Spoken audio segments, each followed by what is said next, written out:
مدینہ منورہ سے 8 شوال کی اپڈیٹ کے ساتھ حاضر خدمت ہوں۔ آل اخوان ملیشیا کی نقل و حرکت میں اضافہ اور جنگ احد کی یادگاروں کو نشانہ بنانے کا عمل، تفصیل اس رپورٹ میں۔ السلام علیکم ورحمۃ اللہ وبرکاتہ۔ یہ 1925 اپریل کا مہینہ اور شوال کی 6 تاریخ ہے۔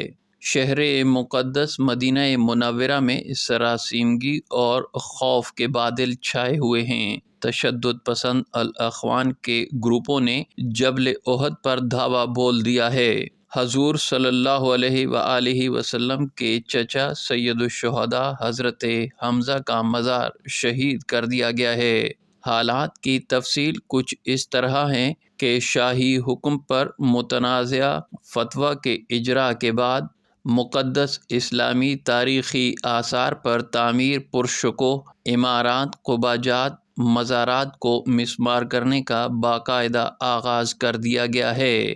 جنگ احد کی عظیم ترین مقدس یادگار کو پہلے نشانہ بنانے کا فیصلہ کیا گیا۔ سلطان بن بجاد اور فیصل الدرویش کی قیادت میں الاخوان کے مشتعل دستوں نے جبل احد کا رخ کیا اور وہاں موجود سید الشہداء حضرت حمزہ بن عبد المطلب کے مزار مبارک اور اس سے ملحقہ تاریخی مسجد کو کلہاڑوں، ہتھیاروں، کدالوں سے مسمار کر دیا۔ اس مذموم کارروائی کے دوران کسی مزاحمت سے بچنے کے لیے اضافی دستوں کو پہرے پر تعینات کیا گیا۔